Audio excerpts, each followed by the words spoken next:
Hey, DMDogOzie here with another review from the DM's Guild. This time we're going to be looking at the Dark Archetypes by Nicholas Totieff and Alexander Kami. It's currently on sale for $9.95. This thing's so dark the drow are looking to move in.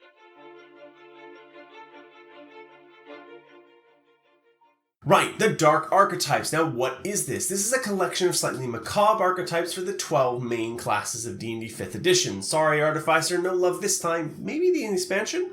In addition to the archetypes though, each one is paired with either new spells, new magical items, or eldritch invocations depending on the class in question.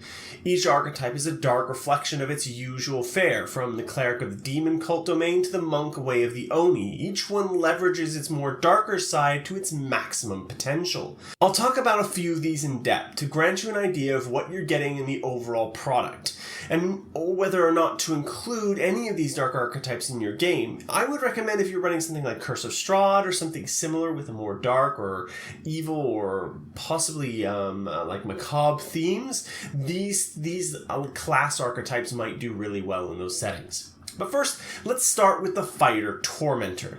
This class specializes in brutal combat as you might expect, and as a side bonus attempts to do so without necessarily finishing their opponents off. Their first ability, Master of the Needle, allows them to, instead of ending a fight, drop a foe to a single hit point.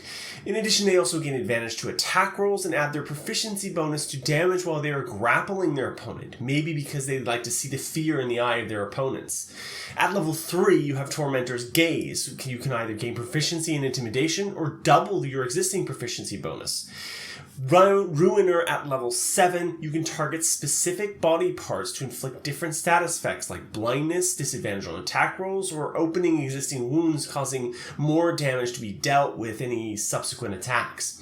At 10th level you have Brutalizer, and now when you end a creature's life, you can choose to do so brutally you inspire fear and in every enemy who can see the act within 30 feet. 15th level brings Deeper Cuts, allowing you to add your fighter level to damage once per encounter. Finally, you have Art of Torture at level 17, which has a host of abilities, including while grappling you score critical hits, all your Ruiner effects last now until the end of the encounter, and a few others, but I can't exactly spoil everything. For this class, you have 5 magical items, my favorite being the Needles of Agony. They do 1d4 magical piercing damage to a target, but each subsequent one hits for an additional d4. So the first one deals 1d4, the second 2d4, the third 3d4, and so on and so on. And I like this item because it sparks clever play. It has a question behind it. It's like, how do I maximize the damage from this? How can I cause this to do as much damage as possible? And I imagine that someone out there can figure out a good way of utilizing these to make that maximum effectiveness. The second and final class I'm going to be looking at is one I prefer to play a lot of. I play a lot of bards, and the Bard College of Screams is a really interesting one. If you've ever wanted to play a heavy metal bard, this is probably right up your alley. So the first thing you get is the ability to summon Imp to not only carry your instruments, but to broker deals for you and one other person in order for you both to gain a +2 bonus to anything where you're helping each other. So help actions, potions, healing, all of those kinds of things. They're listed as basic examples, but the sky's kind of the limit as long as you're helping each other and doing the same action. Break the terms of the deal though, whatever that might be, and that +2 turns into a -2. Now, from there you get at level 3, Metallic Scream, allowing you to expend a bardic inspiration die to unleash a vocalization causing force damage in a 15-foot cone and frightening everything within that cone. 6th level has Breakdown, which powers up your contract by allowing you to spend bardic inspiration to add damage to the second party's damage rolls. Finally, at 14th level, you can use Performance Check to set the DC for Metallic Scream, rather than using your spell save DC, which could be massive. The delta between the two numbers can be quite big. As for the spells added, you get a total of very on-brand choices. Shearing Shout, Violent Ringing, Infernal Voices, Rotten Lies, Muzzled Freak, Rest for the Wicked, Absolute Truth, Revelations, Dome of Lies, and Power Word Obey. Now, I love all of these spells, but my favorite, though, has to be Dome of Lies. Conjuring a dome that you may manipulate in any way is thematically cool. I can imagine some really clever players doing some really horrible things with this. So basically, I want to explain exactly the spell. You designate a 300-foot radius area within range that is not occupied by any living creature, so nobody can be there at the time of the casting. For the duration, though, you can manipulate the events in the area in any manner you like. Creatures inside will react realistically. For example, if you decide that the dome is on fire, a creature will take fire damage if they enter. Creatures can see through the illusions, are not affected by this though. So it's a very powerful illusion spell in a very, very wide area. It does have a material component of 1,000 gold worth of diamond dust and 1,000 gold worth of ruby dust that kind of balances this out. In addition to that, each class comes with a kind of peeling back of the curtain, detailing thoughts behind the archetype and what the author was attempting with each of them that makes them a kind of like a really interesting little read and kind of insight into why the class was made or the archetype was made. It's really kind of interesting. Now, on to what I liked about this. So I loved the College of the Scream, and more to the point, I love the thematics overall of everything that's included in this. In each of the archetypes, they come out strong, every ability feels like it fits, and there isn't anything odd or out of place. The Paladin of the Seven Deadly Sins is a great idea in of itself. So many possibilities, even for DMs. I can imagine an entire campaign around dealing with these super corrupted paladins. The idea of pairing each of the archetypes with an added extra, like spells or items or eldritch invocations, is a fantastic idea and only further cements the idea of the theme firmly in a player or DM's mind.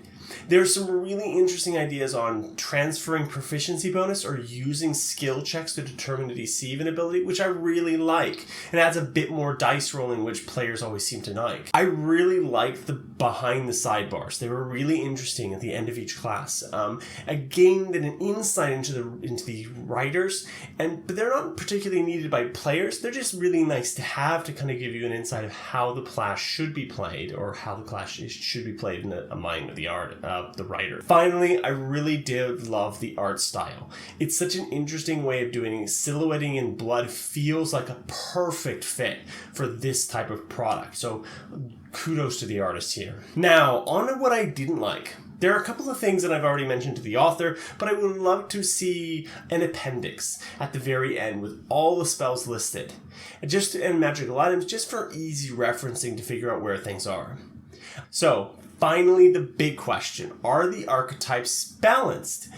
And I'm happy to report that yes, they are. Some are more powerful than others in their specific situations, but that's like bemoaning that a wizard can take out a horde of monsters faster than a fighter can. Different skills pay different bills. It's not about everyone being able to do everything great. It's about everyone being able to do something great. What I will say though is that some of the spells could use a little tightening. The 9th level spells are terrifyingly powerful. Seed of Destruction, which does 10d12 damage to at least 6 creatures with no save given, and can increase if you leave the seeds inside a creature for a possible maximum of 100d12.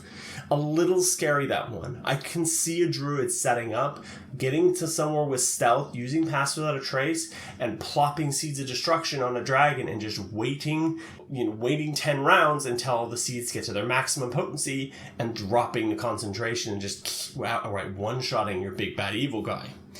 That one's the little scary one.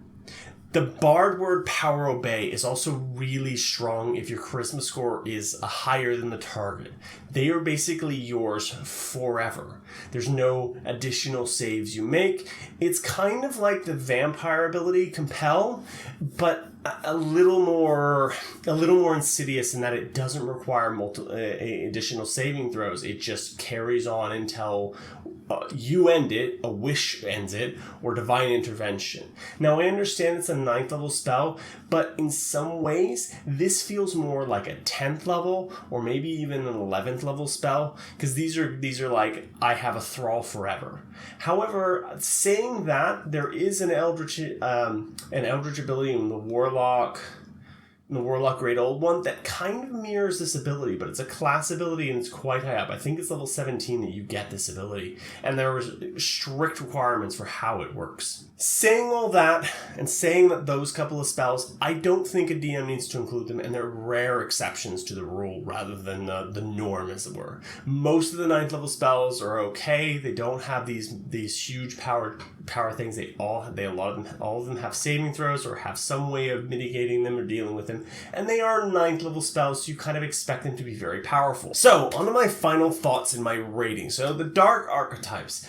I really like the collection of players, the player options, the player archetypes, and the magical items, or the new spells, or the Eldritch Invocations. I like the addition of those things because they make the player characters feel more like they're all a set, like they're collected together, as it were.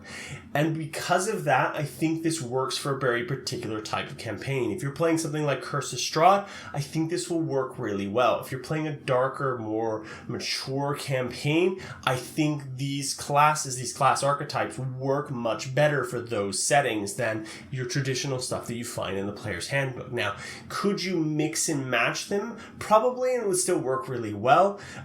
Would you mix and match them in every campaign? I don't think so. I think that's the thing that you need to discuss with your DM and to talk it out and figure out whether or not these classes fit your DM's idea of what they're trying to run and what your game group is trying to run and trying to get out of everything. If one of you comes in and really wants to play this really dark, edgy character who tortures his victims at every opportunity, and everyone else wants to play like My Little Pony, the RPG, you're going to have a little bit of a bad time, I think.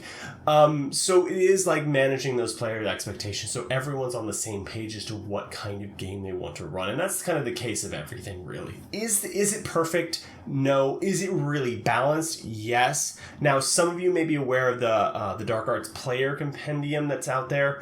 I think this is very different, very unique.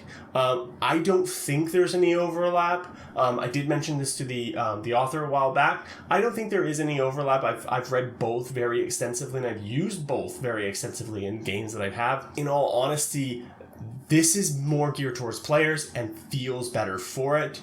The addition of magical items and new spells that are tied to specific classes is really, really good. It means that you get a good theme and feel for it. So real well done there. Is it perfect? No.